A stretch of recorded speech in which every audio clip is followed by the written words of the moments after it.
How can we know the current status, trends, and likely futures of our coral reefs with certainty?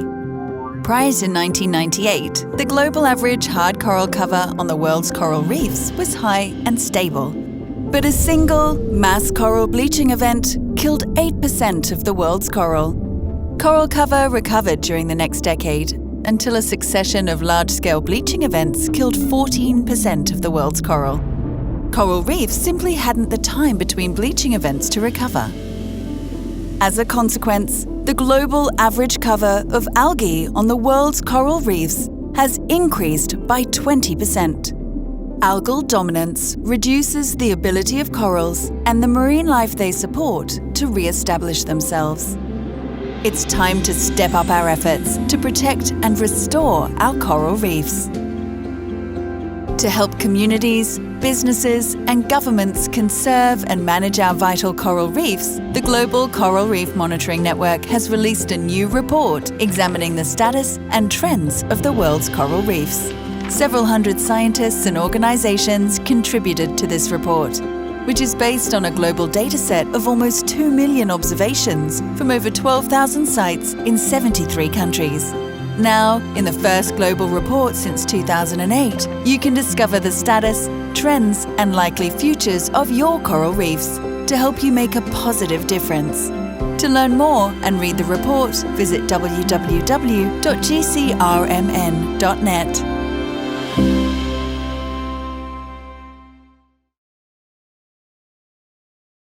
Thank you very much. Sorry about the little hiccup at the beginning.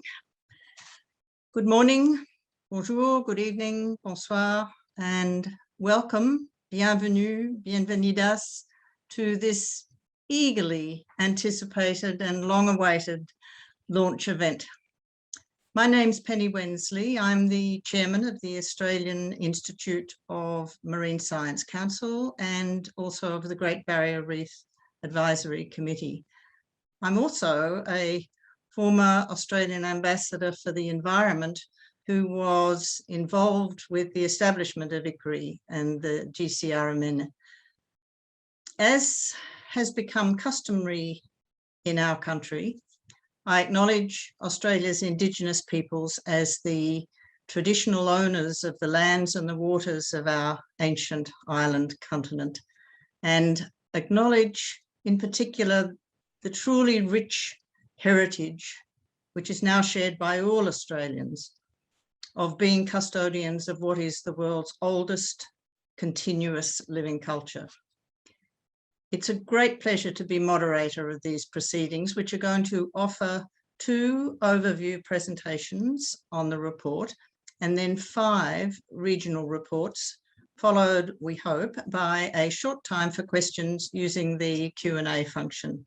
We've got a very large number of attendees, which is terrific.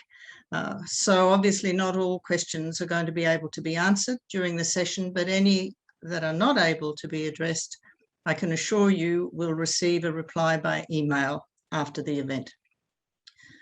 Before introducing the first speaker, I extend my own warm congratulations and appreciation to everyone involved with the reactivation, the reanimation of the GCRMN and with the production of this report. As the pressures on the world's coral reefs have grown, and as policy and decision makers and managers and reef communities around the world have been struggling to respond, the need for a comprehensive, authoritative, evidence-based assessment of the status of coral reefs worldwide has become ever more pressing. And now, at last, after a gap of 12 years, we have it. Thanks to ICRI and the governments and the organisations that support it. Thanks to the monumental, David's favourite word, I think it's Herculean effort of hundreds of individuals who have committed thousands of hours to its preparation. It is, quite simply, the largest analysis of coral reef health ever undertaken.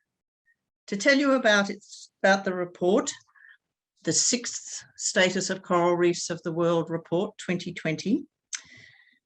We have a group of people who are going to give the global and regional results and the key messages.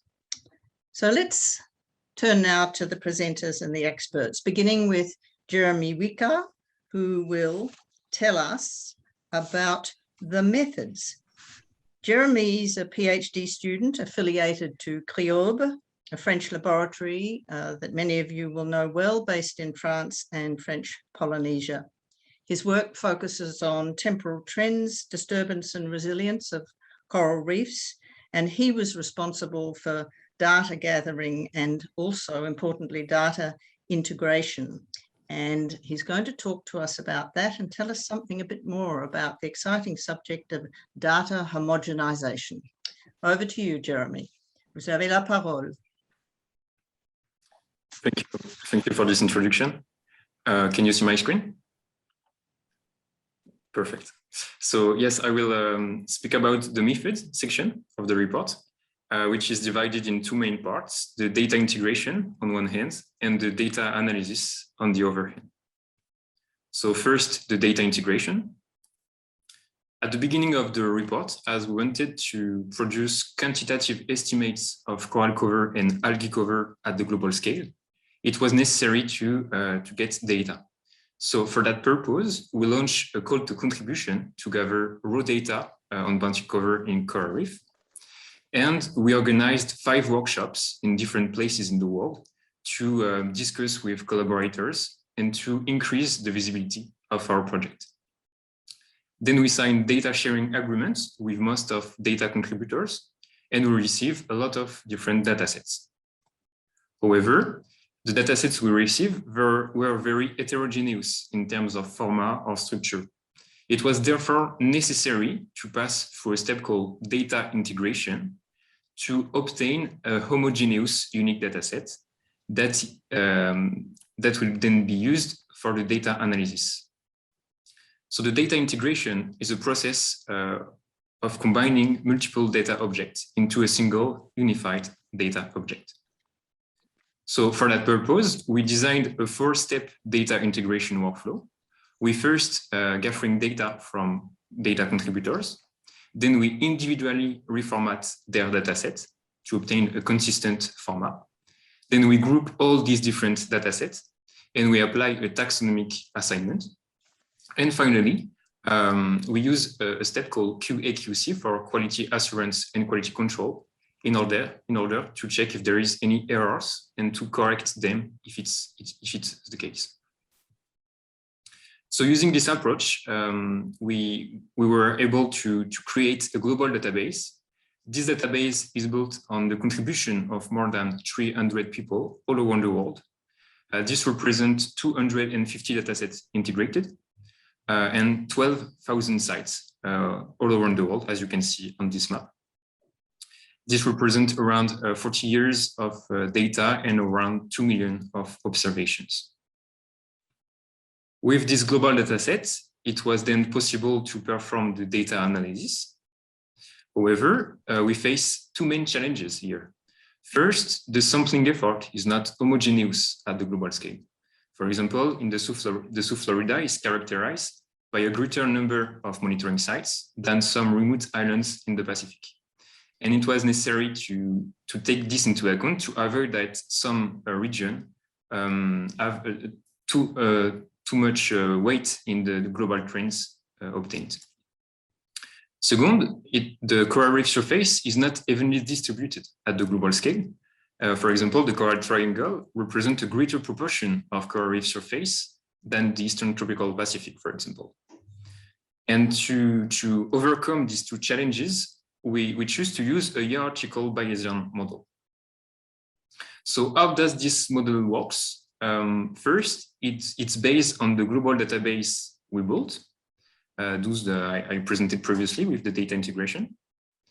Then we use the coral reef surfaces as weight. And finally, we use the intermediate spatial scales, such as the marine ecoregion of the world or the regions defined by GCRMN as the hierarchy. This approach has made possible to propagate the trends from local scale to upper spatial scales by taking into account both the differences in the sampling effort and the differences in coral reef surfaces. This hierarchical Bayesian model was also very interesting because it allowed us to obtain the uncertainty around the trends observed, and not only the trends, and this was important for the interpretation of the result. So that's the end of this brief description of the method we used. Thank you for your attention, and many thanks to all data contributors. Merci, Jeremy. So the next speaker on our list is David Suter. Dr. David Suter is the Chief Research Officer at a place close to my heart, the Australian Institute of Marine Science, AIMS, but very importantly is the global coordinator of the Global Coral Reef Monitoring Network. David's been involved with coral reef research and tropical coastal ecosystems management pretty much all over the world: Australia, East Africa, the Indian Ocean Islands, South and Southeast Asia, working through the World Bank and UNEP and CEDAR and on AusAid funded programs. His current role involves the collaborative development of long-term strategic research directions for AIMS and terrific, the reinvigoration of the GCRMN. David, the floor is yours. Thank you very much, Penny. A impressive introduction. I hope I'm able to do it justice. Okay, so I'm a bit concerned that what you're seeing is not my presentation. So let's try this. How's that? Nothing yet? No.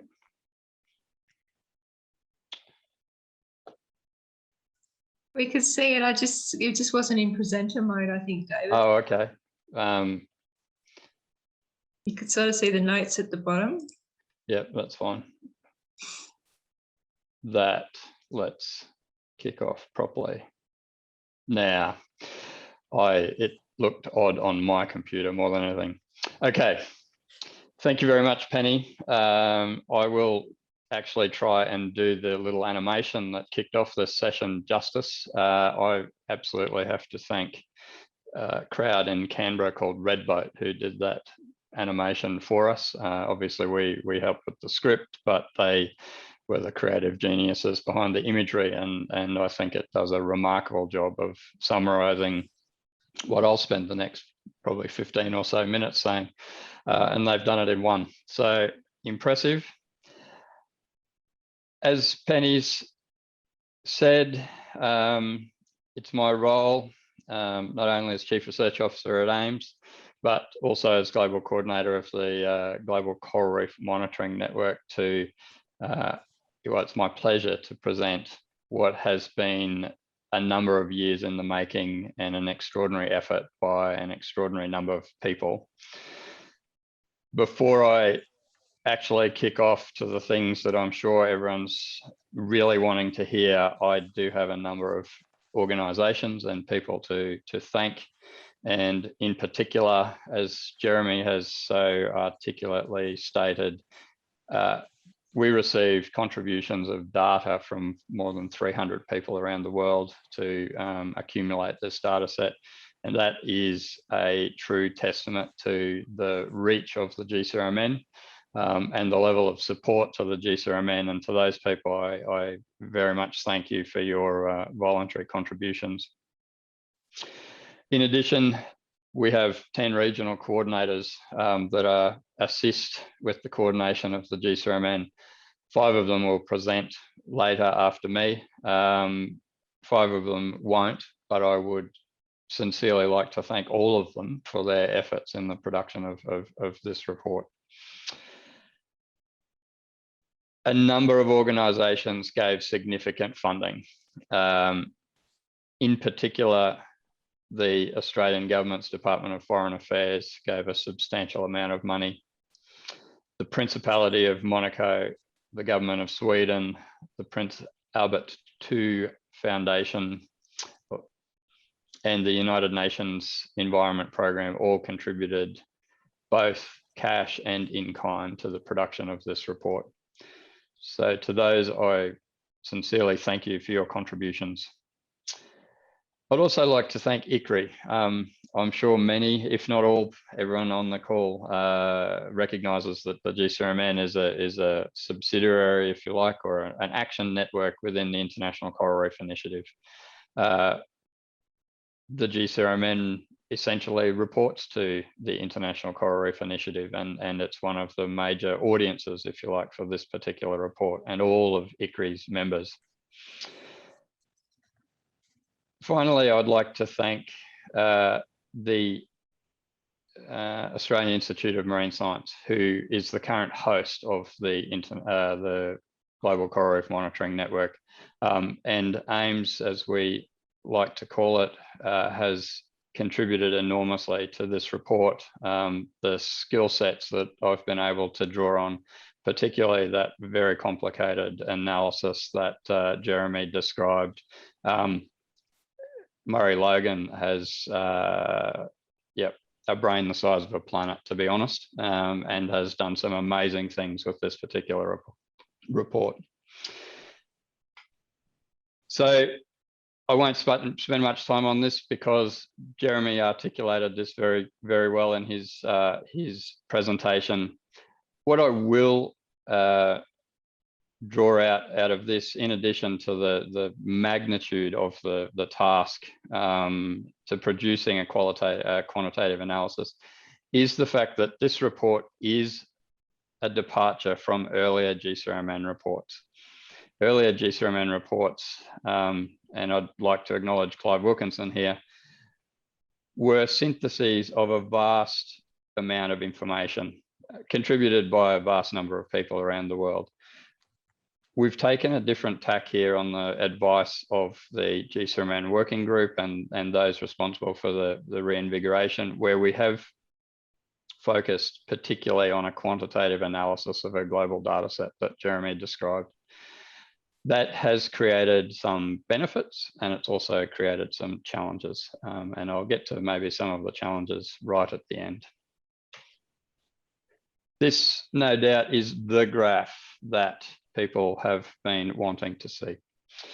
This graph presents global average coral cover between 1978, when the first data were provided to this, or collected and provided to this analysis, and 2019. So data more recent than 2019 haven't been included because we stopped our data collection process at the end of 2019. So more recent trends we won't be able to report on. However, we do have almost 40 years worth of trends to report on here. Immediately, I think you'll be able to see some quite strong patterns in this trend graph. First, you have the period pre-1998, the first global bleaching event. Global average coral cover was quite high and quite stable, about 32%. However, because data were both sparse and also scarce in that period, the uncertainties around the estimate of global average coral cover are quite large. But then we had 1998, which was the first global mass bleaching event. And two things happened as a consequence of this event. The first was that we had an extraordinary increase in the number of surveys that were conducted. People mobilized all around the world to measure the impacts of the 98 bleaching event. And those surveys have progressively increased until about 2016 and 17. And I think you'd be able to see in that graph perhaps the impacts of other major events as well, particularly the 16-17 bleaching events. The second thing that happened as a consequence of all of these surveys was that we realized that that particular event alone killed 8% of the world's corals. That is a very, very large amount of coral. In fact, if you consider all the coral living in a number of the GCRMN regions, it actually exceeds that.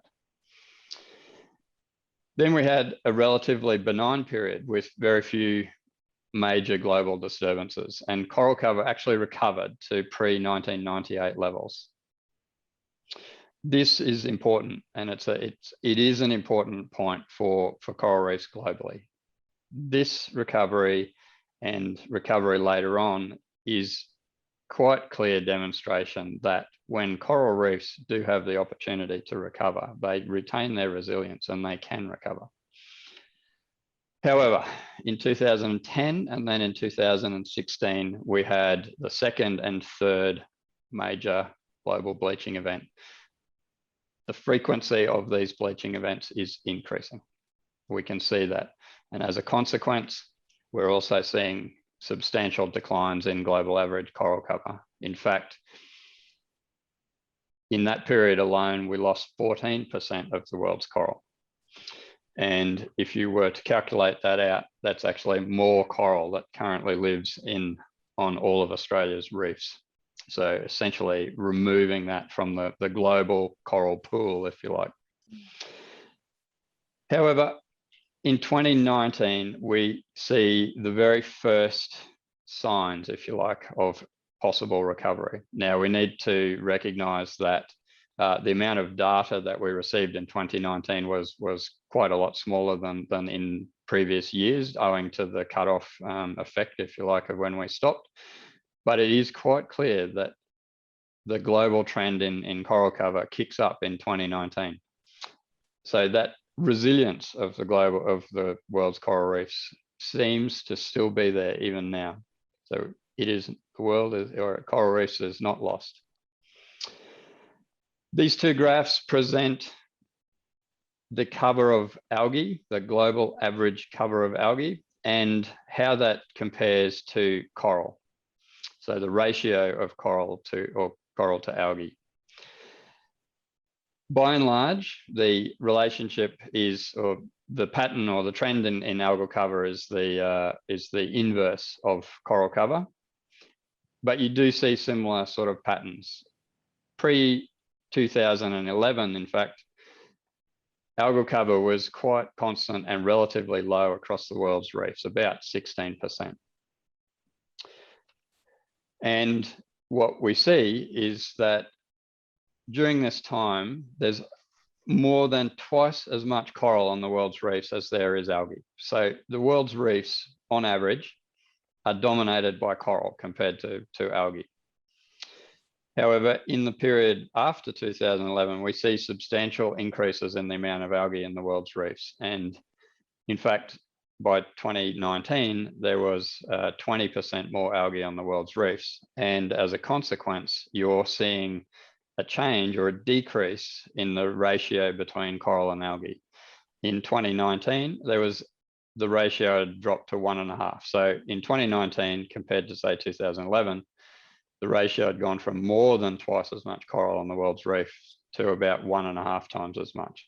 So we're approaching parity.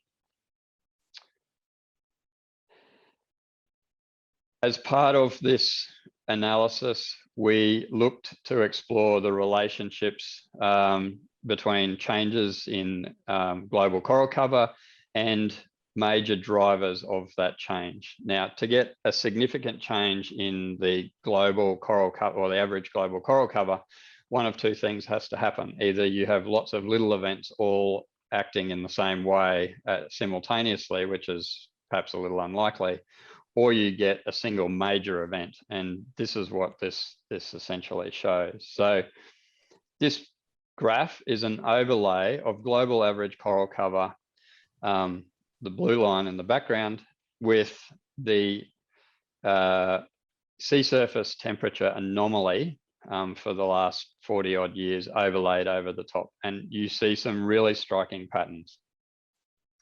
And in fact, there are two elements that are striking in this. The first is the role of quite rapid increases. So everywhere where there's a dark red band here, you can see that there's a associated with declines. So if we look at the three major bleaching events, 98, 2010, and 2016, we can see that each of those events coincides with a point where sea surface temperature anomalies are rapidly increasing. The second element that is that influences coral cover is this prolonged period of high sea temperatures effectively. Since essentially 2011, we've seen sea surface temperatures remain high. And there's fair evidence that situation has hindered coral recovery at a global scale. The last thing is to draw on the 2019 results again. You'll note that the sea temperature or the sea surface temperature anomaly remains high even in 2019, but we're seeing the first evidence of some recovery. It'd be really impressive and something worth looking into for the future to see if that is evidence of adaptation or community change in coral reefs in order to adapt to increasing temperatures. However, the scale of adaptation among corals in particular is yet to be seen and worth the subject of considerable research. So I don't want to spend a lot of time on that. They were the global results and the global patterns. You can see a clear relationship between global coral cover trends and sea temperature. I just wanted to touch quickly on some regional patterns. I know there are 5 presentations after me on regional on the regions, so I won't touch on this in any great detail. But you will see this is the 10 GCRMN regions and the average coral cover presented across roughly the same time periods. And you'll see that there's fairly significant variation in the magnitude of change over time. But you also see, if you kind of stare at it enough, that there are actually similarities in the patterns. So early on, even though data were scarce, particularly very early on, global coral cover was regional coral cover in each of these regions was relatively stable. But you do see the 1998 bleaching signature quite strongly in a number of regions, particularly South Asia. But the other point that you see that's fairly common, despite the magnitude or the different trajectories, is that coral cover does seem to be declining in the last decade across most regions, and that's a fairly common trait. The last slide I wanted to touch on is where to for the GCRMN now that we've managed to produce, to use Penny's word, this monumental report. There are 2 dimensions to the GCRMN. The first is producing evidence-based scientific information for management and policy and ICRI and the like. The second is building capability and capacity to monitor coral reefs. We learned a lot in the production of this particular report, and Jeremy touched on many aspects of it in terms of the huge variation in the types of data that we received in order to produce this report.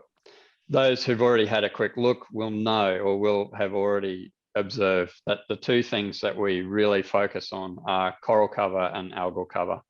They were essentially the 2 indicators of coral reef health that were recorded in significantly or sufficiently similar ways across the world's different monitoring programs that we could integrate them into a sensible quantitative statistical analysis. We received a lot of fish data and we are grateful for receiving it, but the data was collected in such a variable way with very different descriptions and taxonomic resolution and the like, that it was impossible to integrate into a global analysis. So this is a key area that we seriously want to enhance for the next report and going forwards, is to achieve this greater interoperability and the adoption of standards for monitoring. The other aspect that we barely report on in this report, to its detriment, is the socioeconomic aspect, or the human dimension of coral reefs. They are extremely important, and perhaps one of the consequences of the approach was that we could only qualitatively incorporate socioeconomic information into the report, but we do strongly advocate for stronger socioeconomic monitoring going forwards across the world, because ultimately it's people driving many of these changes. And if we know what people want and how they're impacted by coral reefs and changes in coral reefs, then we're better able to manage coral reefs in addition to people. So we will be focusing on building capability and capacity going forwards. We also recognise that there are an extraordinary number of new technologies to monitor coral reefs and other marine environments, and integrating some of these new technologies with traditional methods will also be one of our priorities. And as always, providing scientifically credible, rigorous monitoring to underpin management of the world's reefs will always be a core goal of the GCRMN. So with that, Penny, I'll hand back to you and the rest of the speakers. Thank you very much indeed, David.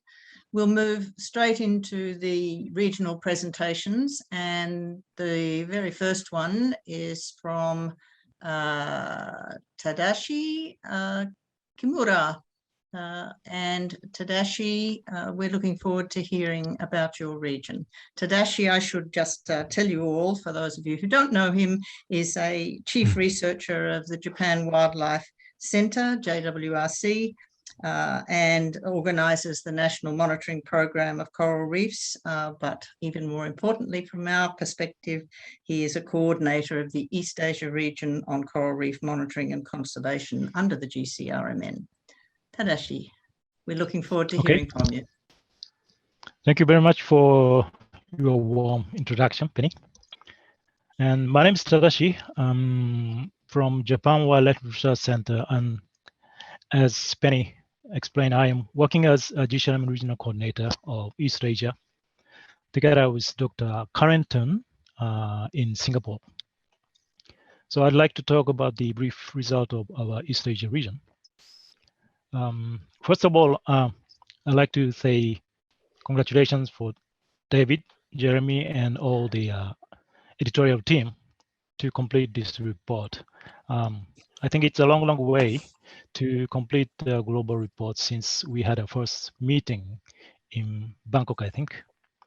So we all appreciate your great effort and patience and enthusiasm. So we are happy to join this event today.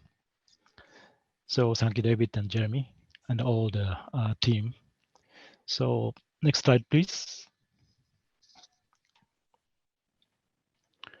So our East Asia region has 14 countries and states from Northeast Asia to Southeast Asia. They are South Korea, Japan, China, Hong Kong, Taiwan, Myanmar, Thailand, Vietnam, Cambodia, Philippines, Brunei Darussalam, Malaysia, Singapore, and Indonesia. So all 11 countries provided monitoring data for this analysis, except China, because they are going to produce their own analysis, own status report with their own analysis. So we have data from 11 countries. So thank you very much for all the contributors for providing data. And next slide, please. So this is the summary of the data in East Asia collected from 11 countries. So we have 2,570 sites and a total of 80,382 observations. The longest time series was 26 years monitoring from 1983 to 2019. So all these data provided result of coral cover as the next slide. Next slide, please. So this is the estimated regional average coral cover. So quite similar to the global trend. So the solid line represents the estimated mean, and the darker shade is 80% credible intervals, and lighter shade is 95% credible intervals. And the gray area represent periods during which no field data was available. So according to the analysis, coral cover in this region has increased slightly over the last 37 years. But coral cover during the last decades has declined. So this decline equivalent to the loss of almost 11% of the hard corals, because the large-scale coral bleaching events seen in 2010 and 2016. So during the last decade, since 1998, global bleaching. So next slide, please. So this is a summary of the result. The coral cover has increased slightly over the last 37 years, but coral cover has declined during the last decades. And that is the loss of almost 11% of the hard corals. So large-scale bleaching events were occurred in 1998, 2010, and 2016. But in 2019, some recovery was observed. So next slide, please. So this is the key message from our region. So from the result of the analysis, we would like to share key message from our region. So we found out that the large-scale coral bleaching events were the greatest disturbance to our region. And for this finding, we urgently need long-term actions to tackle climate change that caused mass coral bleaching. So next, please. And another key message is that, however, some recovery was observed in 2019. And this indicates that coral reefs are still resilient if pressure on these critical ecosystems are reduced. So to maintain reef resilience, we emphasize resilience-based management and reduced anthropogenic stress on reefs, such as sedimentation, eutrophication, physical disturbance by development, tourism, and the fisheries, etc. So that is all about the brief result of East Asia region. And if you need more details, please get the whole report. So thank you very much for watching. Thank you. Thank you very much, Tadashi. Our next regional report is from the Pacific. And for this, we have the pleasure of the company and expertise of Dr. Serge Plan. Serge is currently director of CRIOB that I mentioned before, with its locations in two sites, in Perpignan and in Moorea in French Polynesia. At the national level, Serge works or directs the Corail LabEx, which brings together all French scientists working on the ecology and related issues of coral reefs. Serge, la parole est à vous.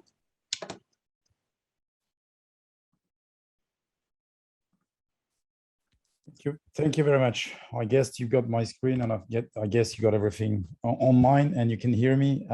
Thank you very much for giving me the opportunity to talk about what we found out for the Pacific region. This region being a region that accounts for about 26%, so about a fourth of all the coral reef of the world, only in 17 countries, and only, I would say, for an inhabitant of about 13.5 million people, which including 9 people living in Papua New Guinea. So clearly a lot of coral reef spread in clearly what is the largest area in terms of space, and with several thousand islands and a very scattered system compared to most of other coral reef we can find.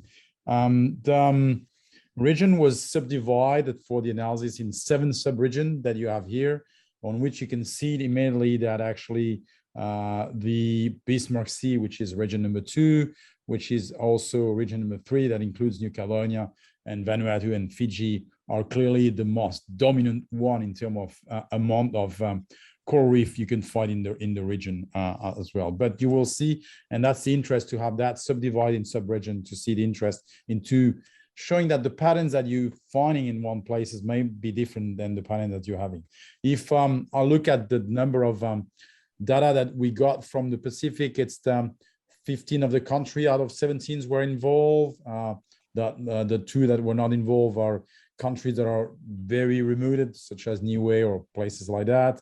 But the number of sites and number of observation, you can see that even a number of observations, it's almost 50% of the entire data set. So clearly it's a region that has been largely monitored, even if it's really scattered through the entire Pacific Ocean.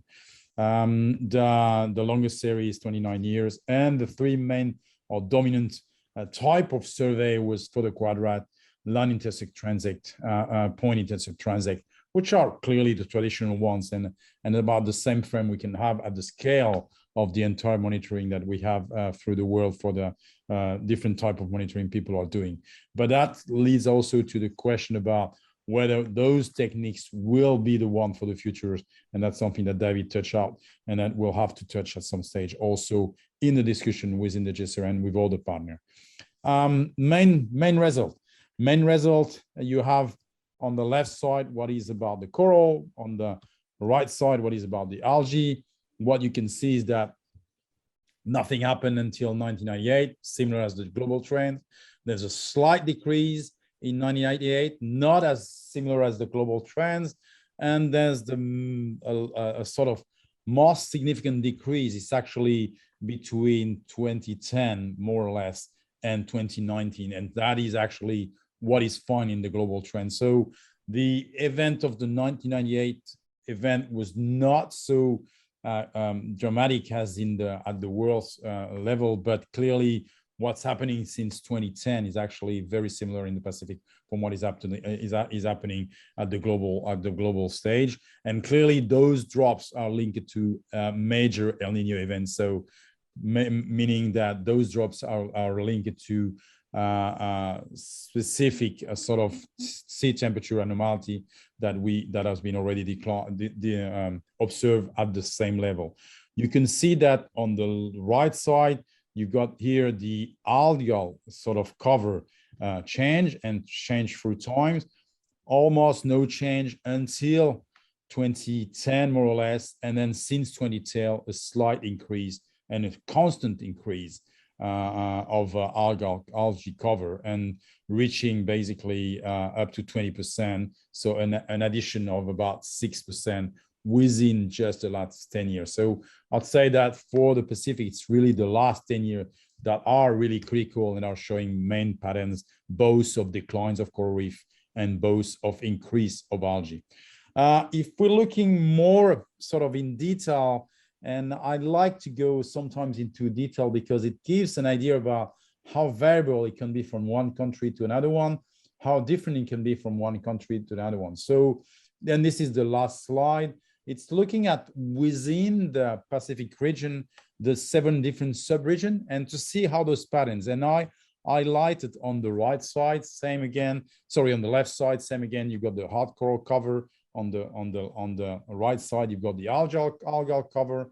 And then if I look at the hard coral cover, you can see that some area, such as, for example, the area number 2, that includes actually Papua New Guinea, for example, that's not much decline. The area number 4, that includes, for example, Hawaii, there's no much decline, hard coral cover, but all the other regions are showing some decline, more impressive for some regions, such as region 5, that is the Marshall Islands group, or maybe less in some regions, such as region 1 and 3. So in terms of evolution of the hard coral cover, what the global frame that we're seeing at the Pacific level is really a patchwork of different evolution, different change that you have at the subregion level. And that subregion level will be, to me, very important now for regional countries and giving in some ways back this GCRMN report, not only at the global community, not only at the, I would say, the UNEP sort of community, but also going back to the countries and the small countries to see what's happening in their country and to help them in some ways to, in some ways to better manage and to better manage with knowledge of what's happening in their country. On the right side, you've got the algae, and more or less the algae are showing same thing, is that you have some region that are showing real big increase, such as region 1 that includes actually all the Mariana and the Micronesia, and also such as region 5 that includes all the Marshall Islands, again, that are showing very strong increase in algae. Again, this is to emphasize that not everything is the same everywhere. In the overall, we've got a decline, but that decline is actually not the same everywhere. And that difference between region will have to take into account when considering management sort of perspective and management issues. So this is what comes out from the Pacific region. Interestingly, of course, is that what comes out in the Pacific region is in accordance to a recent report that was done about 3 years ago for the Pacific. And so that's the support actually that even an analysis at the global level can be dropped down up to a regional level and give information at the regional level as well. And thanks for the GCRMN for providing all this opportunity. And then thanks, of course, to all the regional provider of all the data that we had in the Pacific. Thank you very much. Merci, Serge. And we are now moving in a different direction. We're going to the Western Indian Ocean, and we're going to hear from Dr. David Obura. David is the founding director of Cordio East Africa, another acronym that's very well known in the coral reef community. It's a knowledge organization supporting sustainability of coral reef and marine systems in the Western Indian Ocean. And David's primary research is on coral reef resilience, in particular to climate change. David, we're looking forward to hearing from you. Thank you very much, Penny. Again, another glowing introduction I'll have to live up to. So it's a pleasure to be here. Thanks to our GCRMN team for getting to this point, because it has been a monumental task, as has been said. Thanks to the participants viewing, and I see some of our Western Indian Ocean participants in the list as well. So thanks for coming to this. So I'll give a quick overview of the results that we obtained for the West Indian Ocean in this global report. This builds on quite a lot of regional network activity we've had over the last 5 or 6 years in particular, and from the beginning of the GCRMN with a regional report in 2017, and then a bleaching update that was done in 2018. And that's a bit reflected in the participation that we had with data contributors to the report. So there's 120 authors and contributors in the West Indian Ocean chapter. So I can't go through everybody's name in person. Thank you all for your contributions. Just emphasizing the consistency that we put into this report across the different regions and the graphics that you see over here. I'll just go through some of the background information. So the West Indian Ocean comprises about 6% of the world's coral reefs. So we're not one of the big regions, but we do have beautiful reefs all the way on the western side of the Indian Ocean. We have 10 member countries with both mainland and island states. And in the report, in the analysis, we have just under 1,000 sites reported by our teams, 25,000 observations, and the longest time series that we had contributed for this goes back 26 years.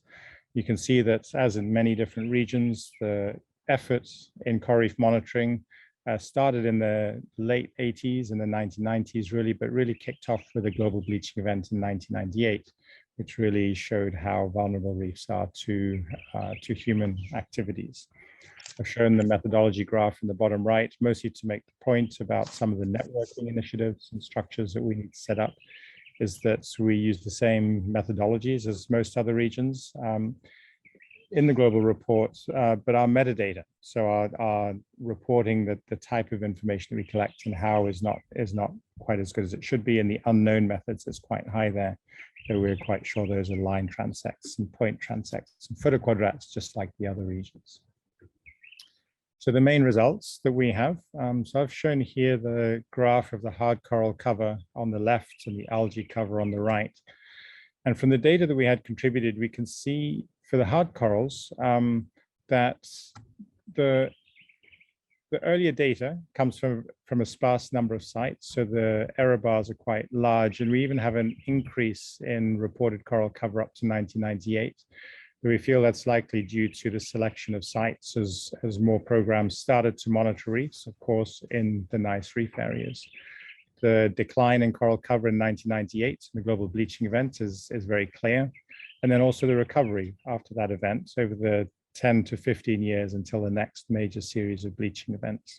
And then from 2010 to 2020, we're showing this consistent decline that is being shown in the global data sets and in other regions as well. By contrast, the fleshy algae and algal cover in the West Indian Ocean has always been quite high. So it's at very similar levels to coral cover, up close to 30% from the beginning of the time series, and then staying around that level with some up and down fluctuations as the coral recovers in the late up to 2010, and then the bleaching events from 2010 onwards. And when we look at the ratio of coral to algae on our reefs, this graph is showing it's relatively stable around 1, increasing slightly with this data set. We have a range of sub-regional results that can be shown. I won't go into them in as much detail as in some of the other regions have done, because of course there's a lot of detail that is hidden in all of this.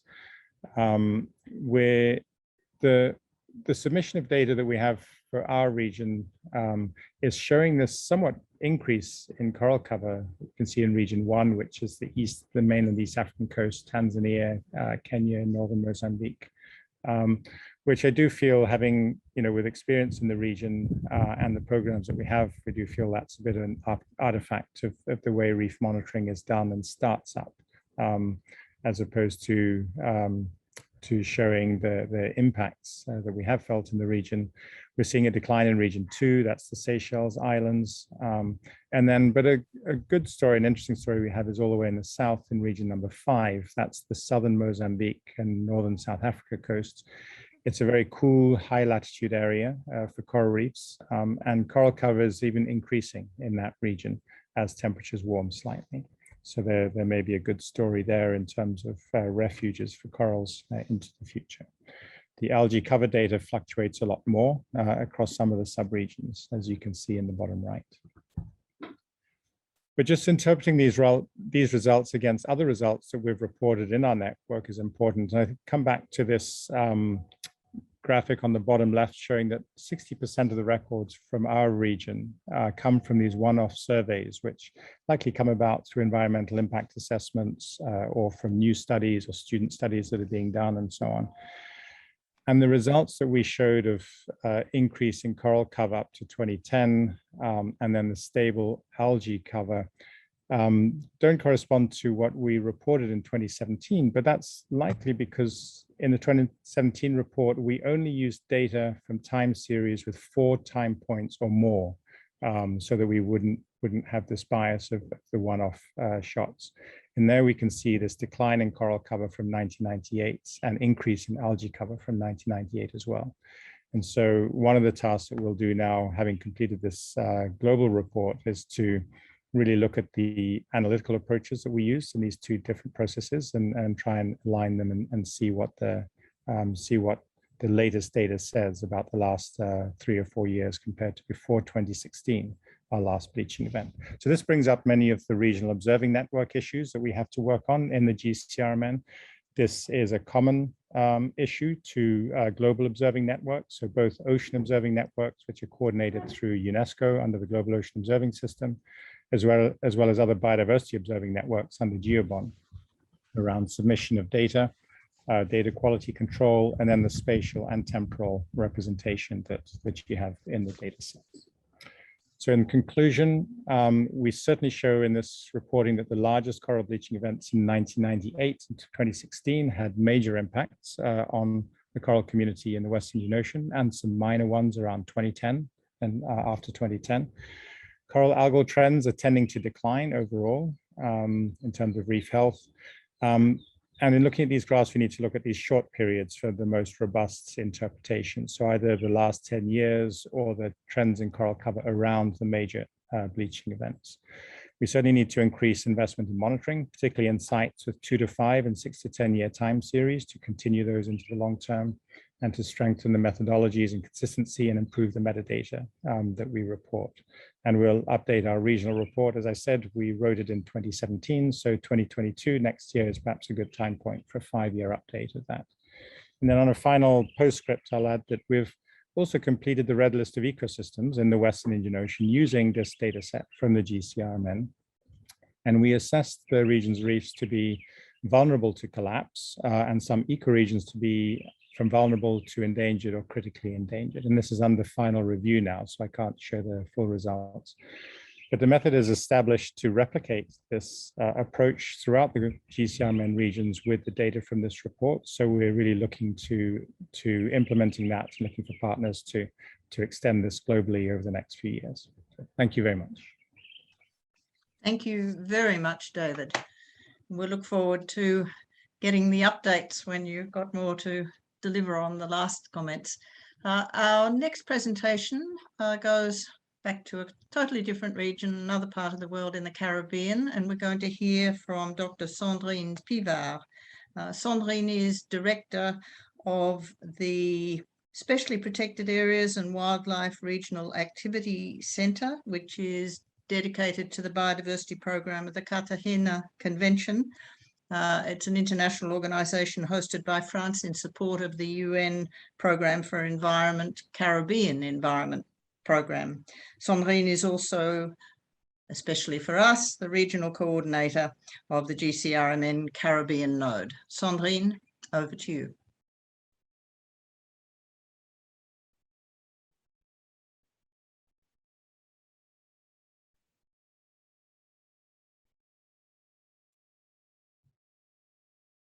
Okay, can you hear me, see me? And yes, see we can. Thank you. Allez-y. Just trying, so it's okay like this. So thank you very much, Penny. I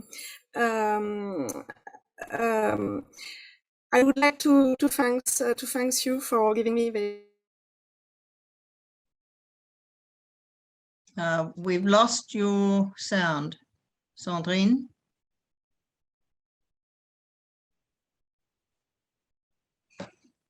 Frozen. Especially the steering committee that got extremely involved in the chapter. So as for the background of the Caribbean region, ecologically, it's characterized by the low coral reef species, at least for the seeable one, because we know we have a high level of cryptic species. We have also a high level of endemism. We have 70% of the population that live near coast and depends directly from marine resources. So which means that coral reef are, as in other region, but it's strong for Caribbean, vital for people through fishing, tourism, but also coastal resilience. And it's a very diverse region with more than 30 countries, 25 that got involved in the report, 16 overseas territories, so with a considerable variation of economical capacity. And as David shown, also we have a lot of people involved in the chapter. Regarding the trends, the monitoring, sorry, we have about 200,000 observations, so about 10% of the overall observation. 7,000 surveys and 300,000 sites. Data were scarce prior to the 90s, but it got very important for the last 10 years, more than 25 last years. The majority of the sites were surveyed only once, but we have 10% of the sites that have long monitored period, and the longest is 30 years, almost 30 years. As for the coverage of coral reef, we have an average hard coral cover at the regional scale that showed a decline between 83 and now, and particularly since the end of the 90s, where confidence in the estimate of average cover was much greater. We expected it to be even steeper, according to all the observation, and it would have been if we had included the earlier period from the 17th.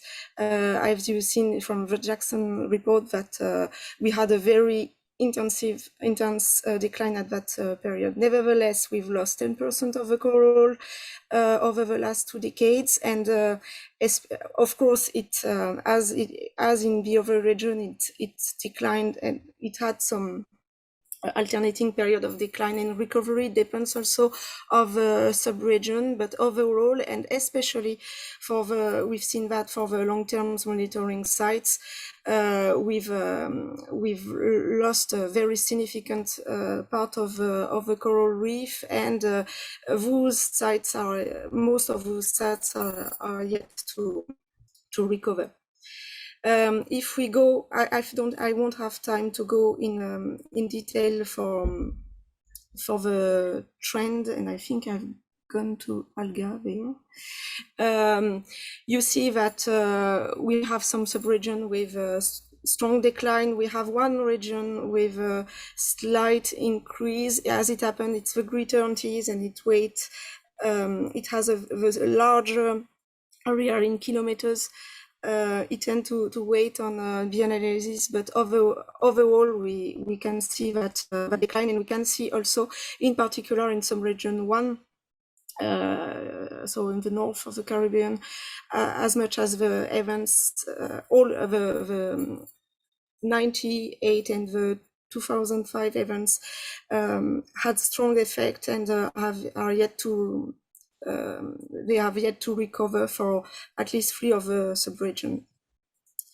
As for the algae, it shows the inverse trend. It's even stronger than in the other region of the world. The increase is particularly significant.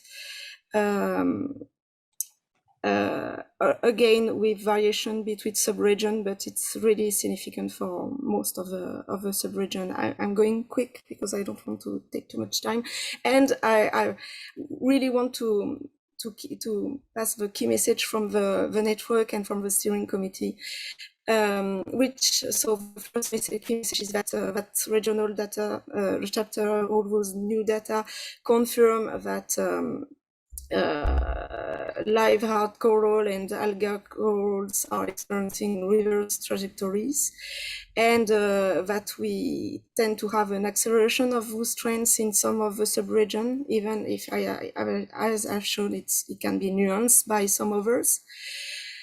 We would like to point out also that overexploitation of fish, heavy development of coastal areas, chronic coastal water pollution, more frequent and intense coral bleaching events, stronger hurricanes, which we undergone a lot in the region recently, and what we call the more recent threats, as lionfish sargassum influx and the new disease SCTLD, tend to have a strong effect on the global trend, and in particular the increase in the frequency and intensity of those disturbances make that they don't recover.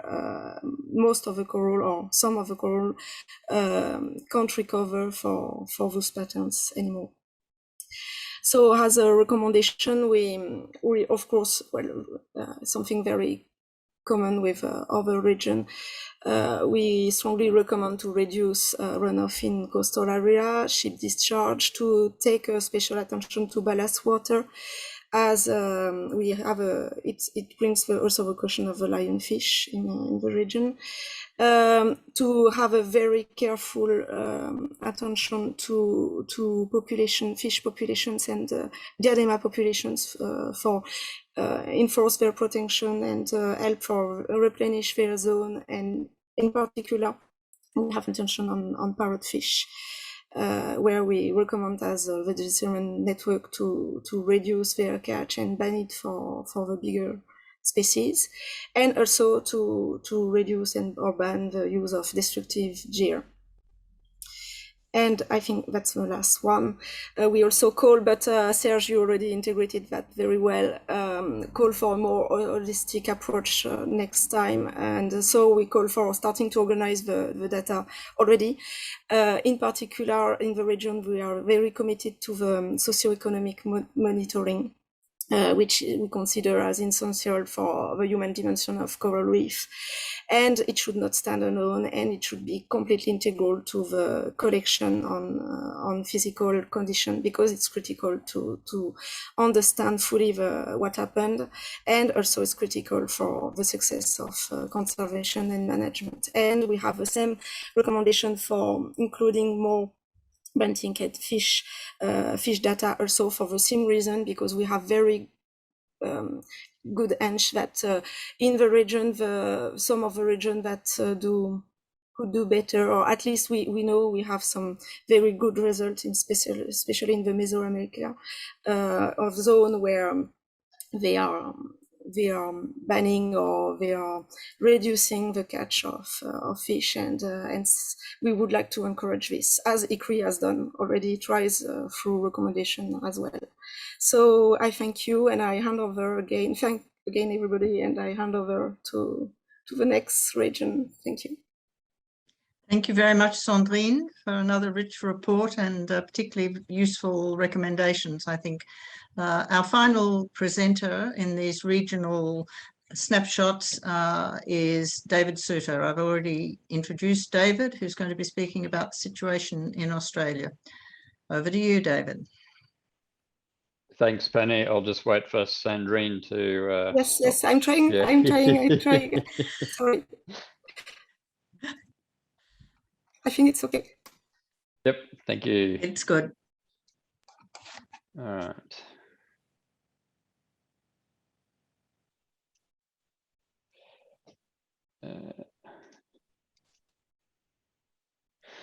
Okay, very quickly on the Australian region,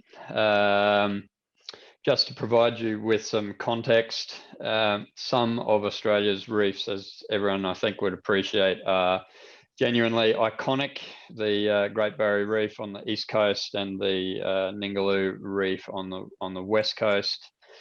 I've got to say, as an Australian living in Townsville, that it is makes me very proud to have an ecosystem as rich and valuable as the Great Barrier Reef on my doorstep. And as a relatively recent Australian, you can imagine that the cultural significance of our coastal reefs in Australia to Aboriginal and Torres Strait Islander people is enormously significant as well.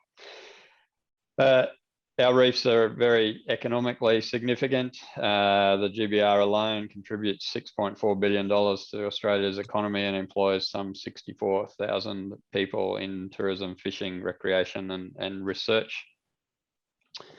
One of the things about Australia is that it's a region that has very highly developed management and policy frameworks. I think it's worth acknowledging our chair for the session, Penny Wensley, who's in fact not only the chair of AIMS, but also the chair of the Reef Advisory Committee, which is responsible for providing valuable advice on the implementation of Australia's 2050 long-term sustainability plan, which essentially is the Australian and Queensland government's framework for ensuring the long-term sustainability of the Great Barrier Reef.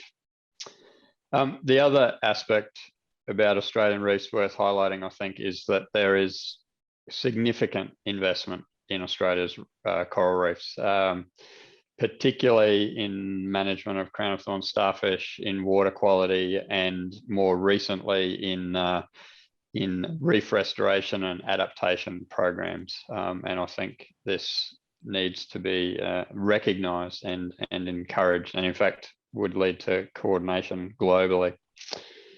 So monitoring in Australia began in 1985, largely focused on trying to figure out the distribution and abundance of crown of thorn starfish, which was a problem at the time. At that time, we used manta toes, which, for those who aren't aware, is essentially dragging a diver behind a boat, and they count coral fish, crown of thorn starfish, and other target species. However, the data that we've used in this particular report are in fact photo transect or photo quadrat data.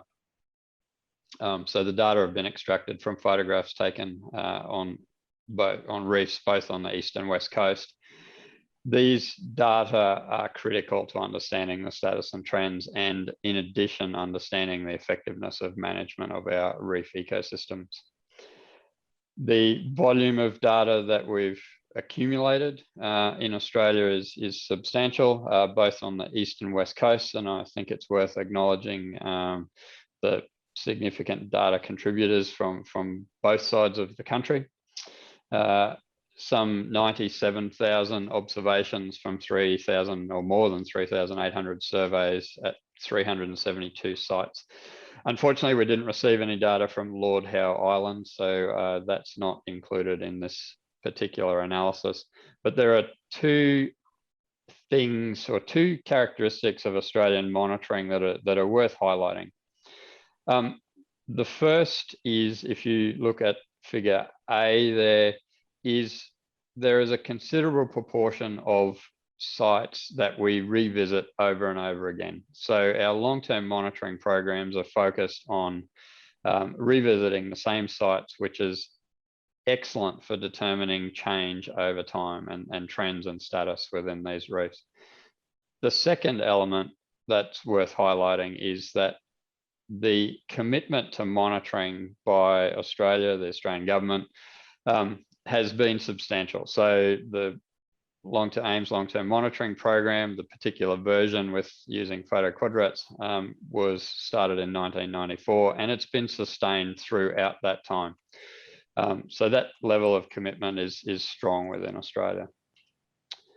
So the trends of coral cover on Australian reefs, remembering that this is the combined average across all of the three subregions that we receive data from. Very similar patterns to— David, sorry. We can't see slides if you were meaning to be sharing your screen. Yes, so I can see mine. Oh, that's embarrassing. Sorry.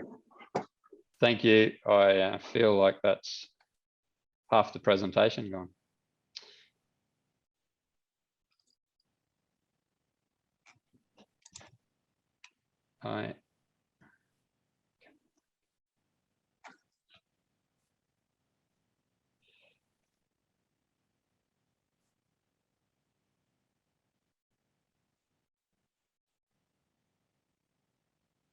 My apologies, everyone.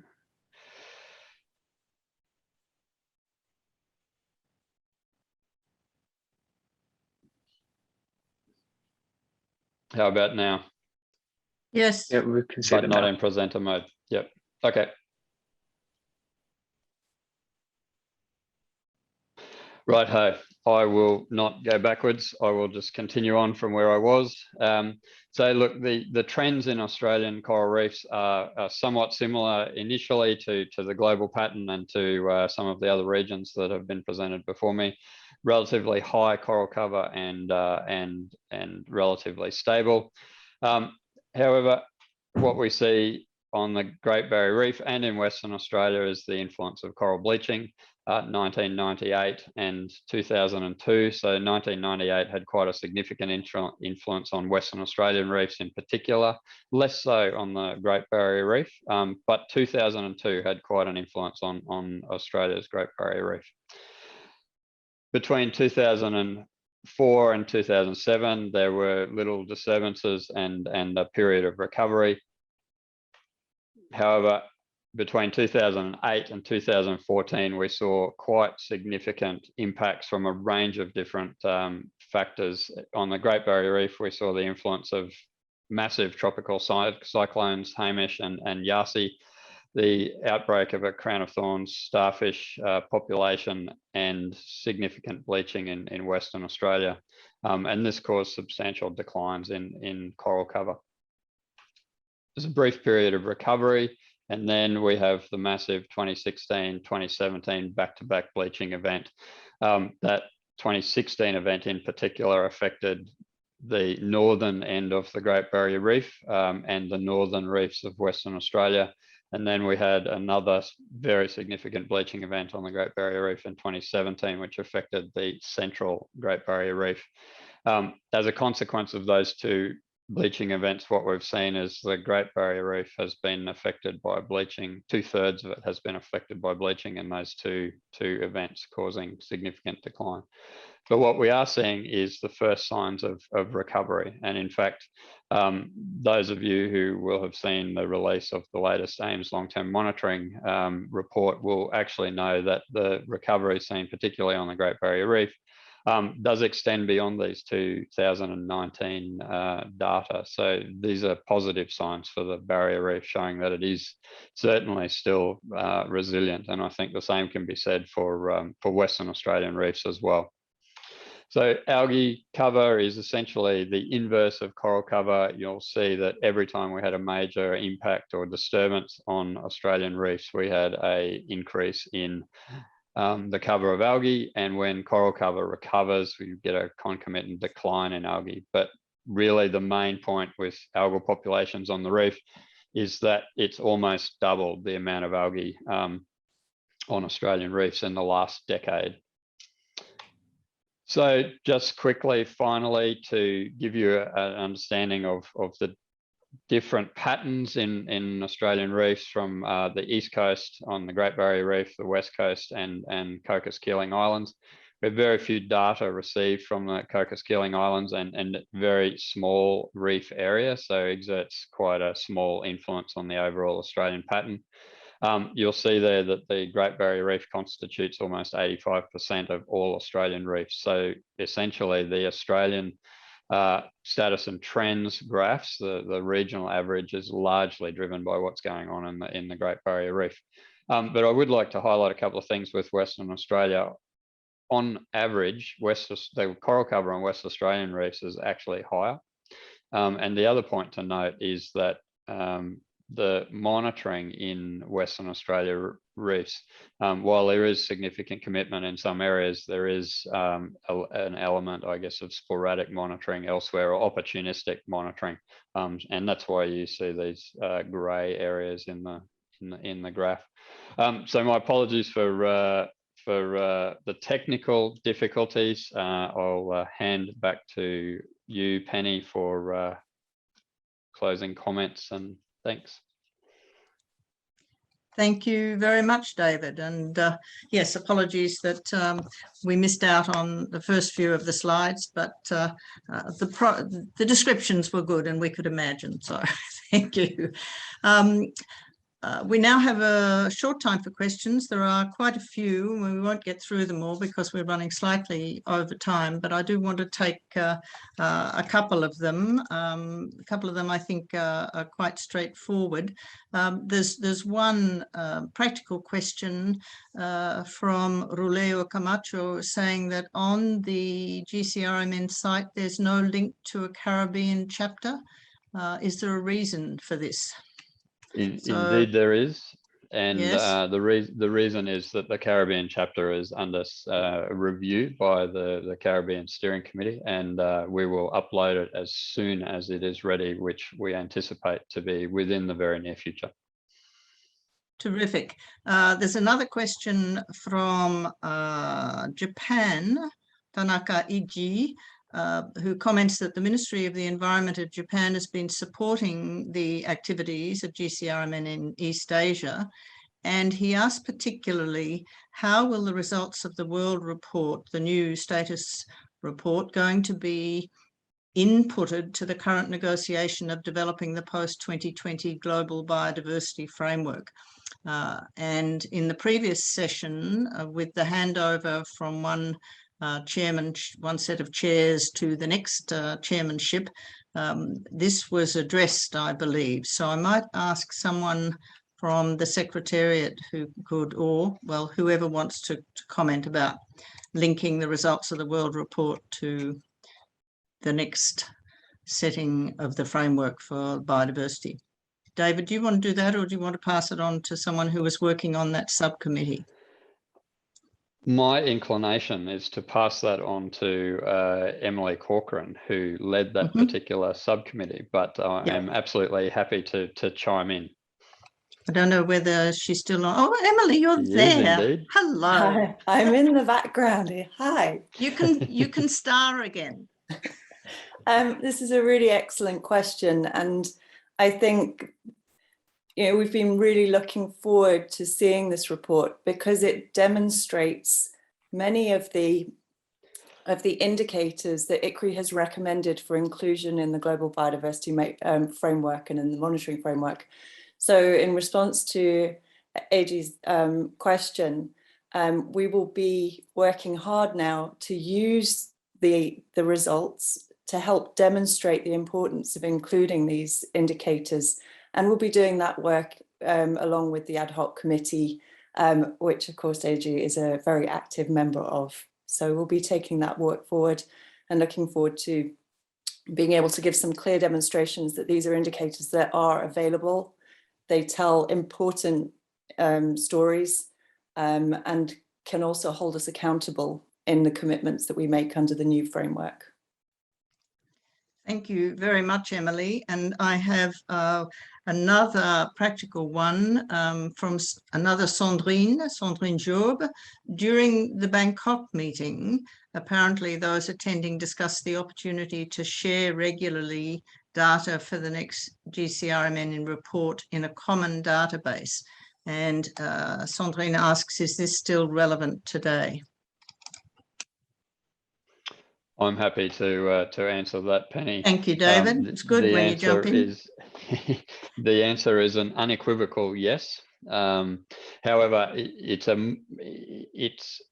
does need to be moderated slightly in the fact that one thing that is important about the data that were provided for this particular report is that they were all provided under a data sharing agreement, and almost invariably the conditions of that agreement were that the data were going to be used for this report as the sole purpose. So any additional use for other purposes required the permission of the custodian. Now, I think we are seeing a cultural shift, and certainly one of the great advantages and indeed and by the same token challenges is being able to capitalize on the enormous amount of work that's gone into accumulating this data set.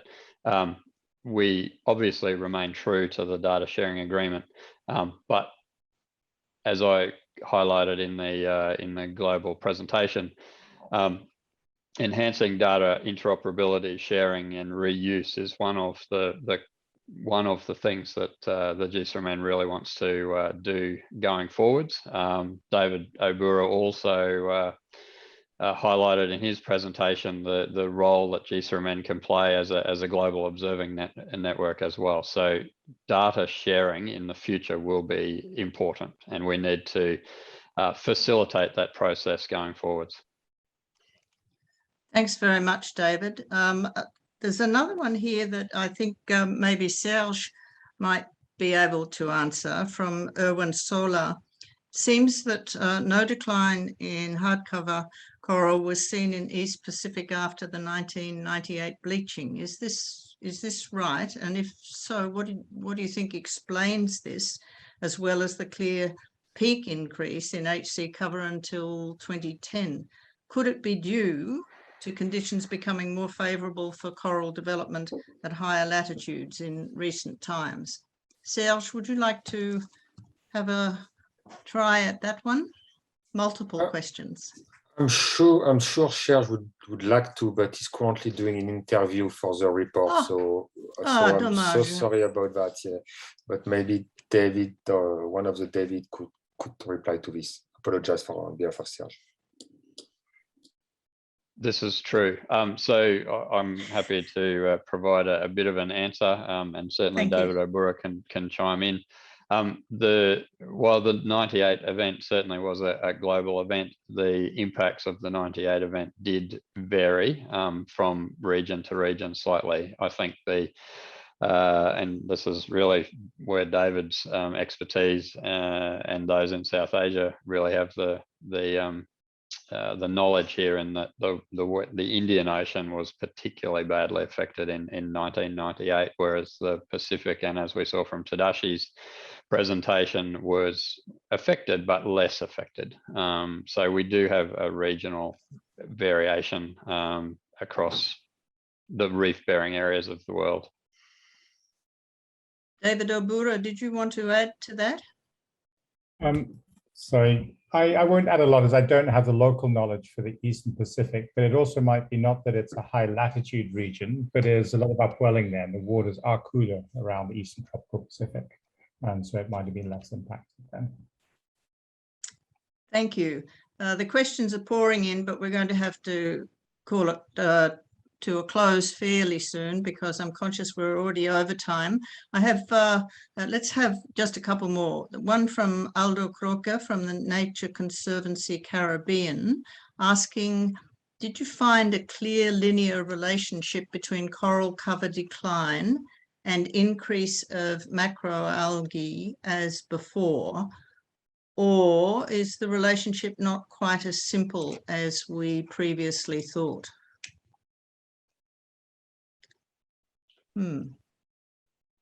Well, we might go back and have a look at the animation again and see where that helps us. There is a Sandrine as the appropriate person. Yes, I'm just looking to see whether Sandrine is still with us. It's also very early in the morning for Sandrine. I think Sandrine left also. So again, I'm sorry. So maybe one of the Davids. Thank you.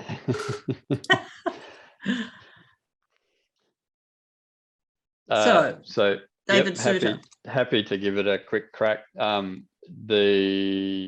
have to look quite specifically at the Caribbean to determine whether there was essentially a linear relationship, as you mentioned, Aldo. But if we look at what has happened in a number of regions, and certainly the globe, there is a very strong relationship between declines in coral cover and increases in algae.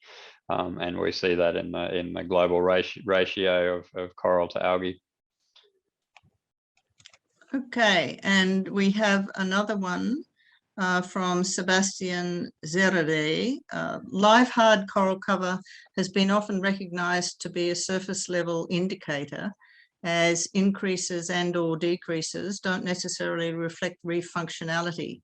In particular, a fast recovery can be due to weedy species that don't support reef functionality. Does the GCRMN intend to address this element of reef monitoring in the future?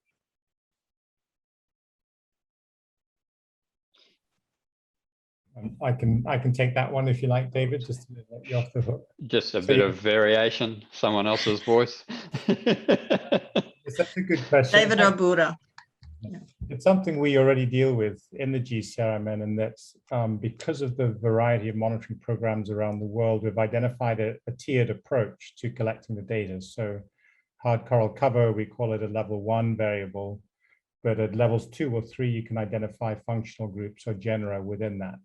But the challenge we had, as Jeremy presented in the first presentation on the data processing, is that the variation in how different groups collect that data and to what degree of reliability and accuracy is so high that we're not able to analyze that in the global reporting process. You'll see that in some of the regional reports, the GCRM networks can do it more effectively because of greater consistency at their levels. But yes, it's a big intent is that we improve this process so that the next global report can include that amount of detail. Thank you. Well, I'll make this the next one the last question because we're already over the hour and there are people having to go to other commitments. But there's a question from Antoine Gilbert. David and Serge underline the need of data greater interoperability and the integration of new technologies with traditional ones. This may be taking us in the direction of next steps, which is what we all should be thinking about. But he asks in particular, can you give a little more detail on those issues and in particular how the Global Coral Reef Monitoring Network and ICRI will provide help to the regional and local levels in these areas? So David Obura first. Oh no, David Suter. No. David I have a Obura. plethora of Davids. Too many Davids as always. Okay, I'll give it a quick shot and then David Suter can get perhaps the final response. But this is also part of the new approach. So under the GCRMN, just prior to this global report, we've been undergoing a revitalization and we developed an implementation governance plan. And under that, we identified or followed the global practice now, which is rather than focusing on the method for how you collect data, so underwater visual census in most cases right now, is to focus on the variables, such as coral cover. And you can collect that variable with many different tools. So we're really going to try and focus on what tools collect the variable in comparable ways. And then within regional networks, really try and work on this capacity building and building strengths and capabilities to be able to use new tools and combine them together. So it'll be a challenge, but it's on our next order of work. David. Okay. Thank you very much. David Suter, did you want to add to that or just quickly to say that there are a number of initiatives ongoing that are very collaborative initiatives that are looking to use technologies to overcome some of the capability and capacity gaps. To one of the challenges while building capability and capacity within the regions, particularly at a local level, is certainly something that we would attempt to do through running workshops and the like in a post-COVID world. We can also introduce technologies to get around some of those capability and capacity gaps, whereby one doesn't have to be a highly knowledgeable coral taxonomist to be able to identify species while undertaking transects and the like. So there are a number of collaborative initiatives that are going on at this moment to help generate rigorous scientific coral reef monitoring data without necessarily the need to be a PhD in coral reef ecology, but still the quality of the data is eminently usable for rigorous management and policy development. Thank you very much, David. Well, my apologies to those who have posted questions on the Q&A and we haven't been able to deal with them. They've been flooding in, but I assure you, you will receive a response to your questions or comments by email. Thank you, everybody, for your interest and for committing the time to join us for this very important launch. For some of you, the hour is still very early. For others, it's quite late, but it was absolutely worth it. I'm certain if together we can use this report and act on its recommendations and the information that it provides to ensure that it is not too late to save the world's coral reefs and related ecosystems. I'd like to wish the United States, incoming chairmanship, every success under the leadership of Monica Medina. I'm delighted that she has returned to this field. I thank the outgoing triple chairs for the fantastic work that's been achieved under your leadership and guidance. I thank all the presenters and everyone who made the arrangements for this online meeting, and particularly the ICRI Secretariat. And I bid you all a pleasant morning, afternoon, evening, from wherever you have joined us. Bonne matinée, bon après-midi, bonsoir, ou pour ceux qui veulent fêter l'occasion, bonne soirée et bonne célébration. Thank you, everyone.